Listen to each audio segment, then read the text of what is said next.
Tantri dan Kiara akhirnya tiba di depan gerbang besar perguruan tapak hitam. Sebuah tempat yang megah namun dikelilingi aura yang suram. Dari kejauhan, mereka melihat halaman perguruan sudah penuh oleh para murid yang berbaris rapi. Dengan para guru berdiri di depan, menghadap ke arah mereka. Tantri, lihat itu. Sepertinya mereka sudah siap menyambut kedatangan kita. Ucap Kiara dengan nada tegas namun sedikit menahan waspada. Tantri, dengan tatapan dinginnya, hanya tersenyum tipis. Tak ada rasa gentar yang terlihat dari dirinya. Tiba-tiba, tubuh Tantri berubah menjadi cahaya bulat sebesar bola, memancarkan warna-warna pelangi yang terang. Cahaya itu melesat dengan kecepatan luar biasa, langsung menuju halaman yang dipenuhi oleh para murid perguruan tapak hitam. Apa itu? Salah satu murid berteriak panik, melihat cahaya berputar mengelilingi mereka dengan kecepatan tinggi. Suara gemuruh muncul, menciptakan angin yang berputar di sekeliling halaman.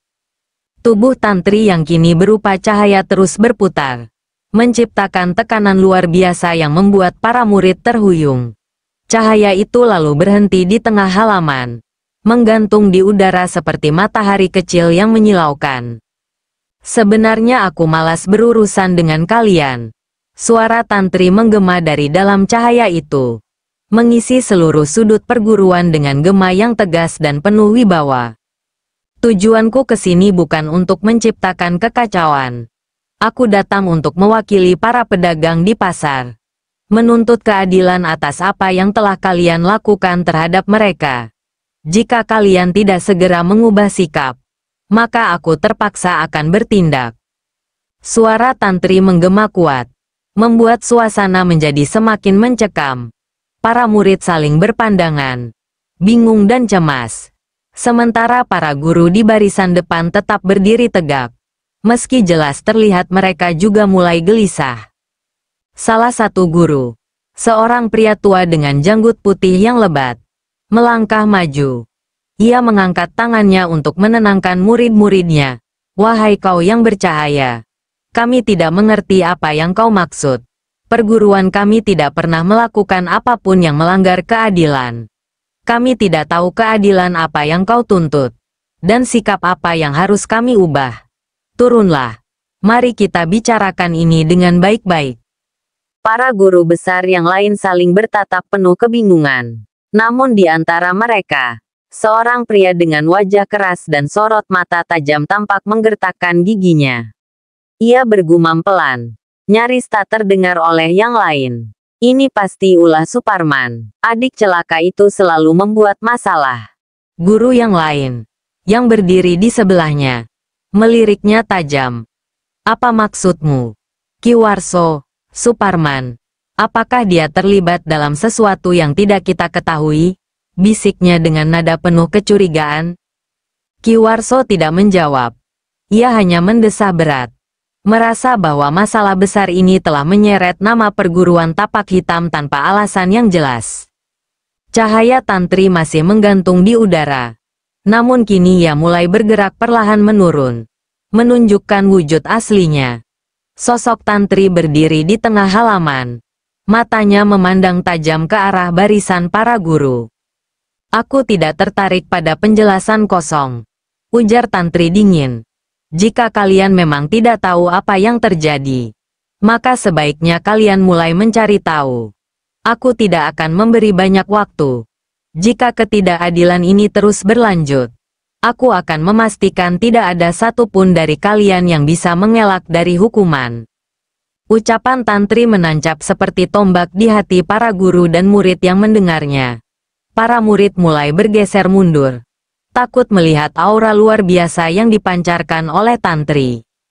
Kiara, yang berdiri di belakang Tantri, mendekat dan berbicara dengan suara rendah. Tantri, kau yakin mereka benar-benar bersalah? Aura mereka tidak menunjukkan tanda-tanda niat jahat. Tantri menoleh sejenak. Tatapannya melembut. Belum tentu semua dari mereka bersalah, Kiara. Tapi aku yakin, salah satu dari mereka, atau seseorang yang terkait, tahu apa yang terjadi. Jika mereka tidak bersalah, mereka harus membuktikannya. Suasana semakin tegang, dengan para guru besar mulai berdiskusi secara diam-diam, mencoba mencari tahu siapa di antara mereka yang bisa menjadi penyebab masalah ini. Sementara itu, dari sudut halaman, bayangan seorang murid terlihat berlari menjauh, berusaha melarikan diri ke arah hutan. "Hentikan dia!" teriak Kiara. Namun sebelum ia bisa bergerak, Tantri sudah melesat seperti kilat, mengejar bayangan itu dengan kecepatan yang tak terduga. Seluruh perguruan terdiam, menyaksikan apa yang akan terjadi selanjutnya. Keheningan malam kini dipenuhi ketegangan yang menggantung di udara, menunggu kebenaran untuk terungkap. Tantri berdiri tegak dengan tatapan tajam. Di hadapannya, sosok bayangan hitam yang tadi berlari terjerembab di tanah. Dengan sekali gerakan, ia melemparkan tubuh orang itu ke tengah-tengah halaman, tepat di depan 7 guru besar perguruan tapak hitam. "Inilah biang keroknya," seru Tantri. Suaranya menggema penuh wibawa. "Ayo, cepat katakan dengan jujur apa yang sebenarnya terjadi." Nada suaranya yang penuh tekanan membuat para guru dan murid yang menyaksikan bergidik. 7 guru besar segera mendekat ke arah sosok yang kini tampak ketakutan. Salah satu guru, dengan nada lembut namun tegas, bertanya, "Apa benar kau tahu apa yang terjadi di pasar itu, Dudung?" Orang yang dilempar Tantri, ternyata seorang murid bernama Dudung, mengangkat wajahnya yang penuh keringat. Dengan suara bergetar, ia berkata, "Maaf, Guru. Maaf atas kesalahan yang telah aku perbuat." Dudung menundukkan kepala. Suaranya semakin lirih. "Kami, 100 murid, setiap bulan mendapat jatah 2 kepeng emas dari Suparman. Sebagai balasan, kami selalu membantu gerakan Suparman untuk menakut-nakuti orang-orang pasar. Tapi sungguh, Guru, kami tidak pernah melakukan kekerasan di sana. Kami hanya menjadi pion. Suparman adalah dalang dari semua ini." Wajah para guru besar berubah muram mendengar pengakuan itu. Salah seorang guru yang berdiri di depan melangkah maju. Matanya tajam menatap Dudung. "Kau telah mencoreng nama baik perguruan ini, Dudung," bentaknya. "Dan apa kau tahu? Guru Maha Agung kita kini terkulai lemas karena ulahmu. Perbuatanmu bukan hanya mencemarkan nama perguruan, tapi juga menghancurkan kehormatan kami semua." Dudung menangis terseduh-seduh, merasa bersalah atas apa yang terjadi. "Maaf, Guru. Maaf. Saya benar-benar menyesal," isaknya sambil bersujud di hadapan para guru besar.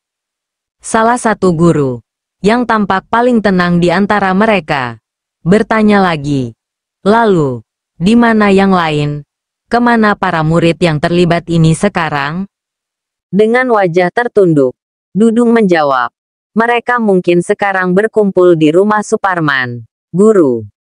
Suparman sendiri. Dia habis dihajar oleh pendekar wanita ini. Hampir tewas. Dudung melirik sekilas ke arah Tantri, tapi segera menunduk kembali. Takut menatap matanya terlalu lama. "Dan kau, mengapa masih di sini?" tanya guru itu lebih lanjut. Saya ditugaskan untuk memantau situasi di perguruan ini. Bila pendekar wanita itu sudah sampai ke perguruan, saya diminta segera melapor. Kami, 100 murid, akan mengepung pendekar wanita itu," jawab Dudung dengan suara gemetar.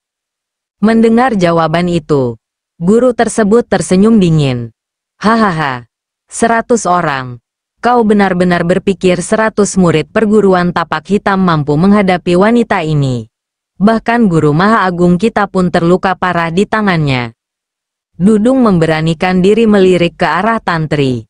Namun yang ia temukan adalah tatapan tajam penuh tekanan. Tantri tidak berkata apa-apa, tetapi ia mengeluarkan sedikit auranya. Udara di sekitar menjadi berat, dan aura itu terasa begitu mengintimidasi hingga membuat tubuh Dudung gemetar hebat. Tiba-tiba, bau urin menyebar di udara.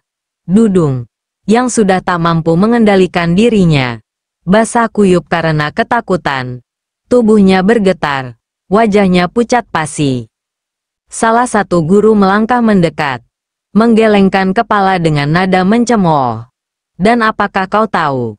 Katanya pelan namun jelas. 4 master pisau terbang dari perguruan ini, yang terkenal dengan ilmu mereka yang tak pernah meleset, telah tewas di tangan pendekar wanita ini. Jika itu terjadi pada mereka, kau pikir kalian 100 murid akan mampu? Tubuh Dudung langsung ambruk, kedebuk. Ia tersungkur di tanah. Tak mampu lagi berdiri karena kakinya terlalu lemas untuk menopang tubuhnya. Tantri melangkah mendekatinya perlahan, lalu berhenti tepat di depannya. Dudung hanya bisa menunduk, bahkan tidak berani mengangkat wajahnya. Dengar baik-baik, ujar Tantri dengan nada rendah namun tegas. Aku tidak punya waktu untuk menghadapi permainan Suparman atau siapapun yang ada di belakangnya. Pergi ke tempat Suparman sekarang juga dan sampaikan ini. Jika dia atau siapapun masih berani menyusahkan orang-orang pasar, aku akan datang lagi. Dan kali ini, aku tidak akan hanya memperingatkan. Dudung mengangguk panik sambil tergagap. Baik. Pendekar, saya akan menyampaikan. Tantri menatap ke arah para guru besar. Selesaikan masalah ini di dalam perguruan kalian. Jika tidak, aku yang akan menyelesaikannya untuk kalian. Setelah itu, Tantri berbalik dengan tenang.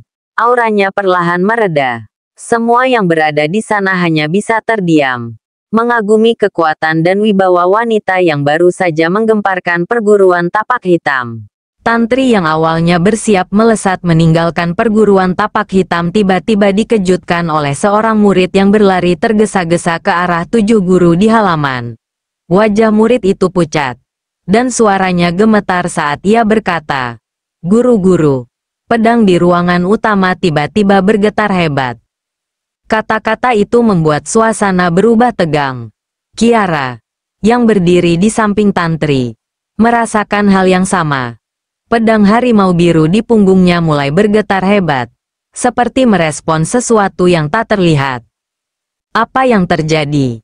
Gumam Tantri sambil melirik ke arah pedang Kiara, yang tampak hidup dengan energi yang bergejolak. Getaran pedang itu semakin kuat, membuat Tantri berhenti melangkah dan terpaku di tempat. Tiba-tiba, salah satu dari 7 guru besar melesat dengan kecepatan luar biasa menuju ruangan utama perguruan. Semua orang yang menyaksikan hanya bisa menahan napas. Dalam sekejap, guru itu keluar kembali. Kali ini dengan sebuah pedang di tangannya. Pedang itu bersinar biru pekat. Auranya begitu kuat hingga udara di sekitarnya terasa berat. Namun, sesuatu tampak tidak biasa. Tubuh guru itu melayang tak terkendali di udara, seperti terbawa kegelisahan yang memancar dari pedang tersebut. Wajahnya berubah tegang, namun matanya dengan cepat mengarah ke punggung Kiara, tempat pedang harimau biru tergantung. "Cepat, cabut pedangmu, anak muda. Sepertinya pedang ini telah bertemu dengan pasangannya," seru guru itu dengan nada mendesak. Kiara, yang awalnya kebingungan, segera mencabut pedang harimau biru dari sarungnya. Saat pedang itu keluar, tubuhnya seketika melesat ke udara, seolah ditarik oleh kekuatan yang tak terlihat. Di atas langit perguruan, 2 pedang legendaris akhirnya bertemu. Pedang di tangan Kiara dan pedang biru pekat di tangan guru itu memancarkan aura dahsyat yang langsung beresonansi satu sama lain. Dalam sekejap, sebuah ledakan energi yang sangat kuat menggema, menggetarkan seluruh penjuru hutan di sekitar perguruan tapak hitam. Pohon-pohon bergoyang hebat, dan tanah di bawah mereka bergetar seperti gempa. Tantri, yang menyaksikan semuanya dari bawah, hanya tersenyum kecil.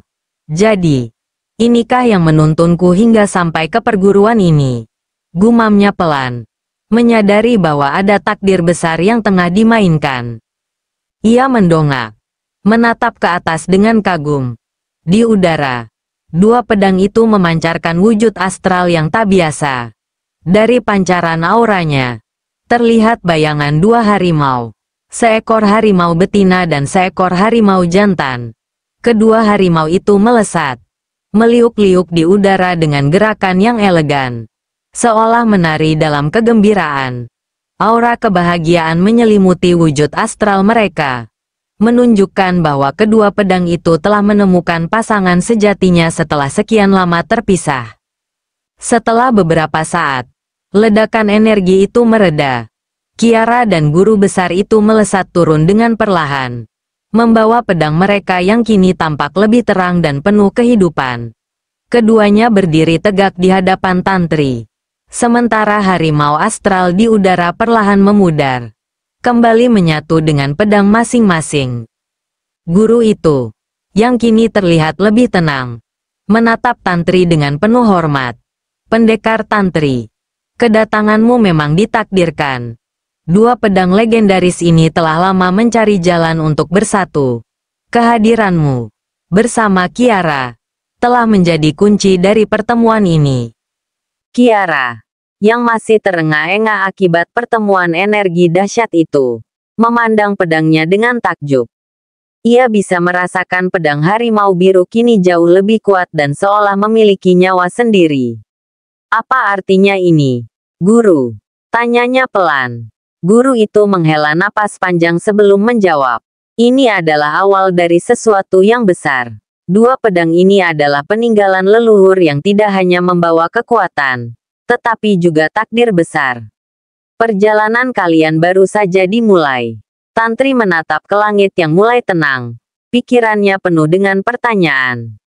Namun, satu hal yang ia tahu pasti. Pertemuan ini bukanlah kebetulan. Ini adalah panggilan takdir yang akan membawa mereka ke perjalanan yang lebih menegangkan dan penuh misteri.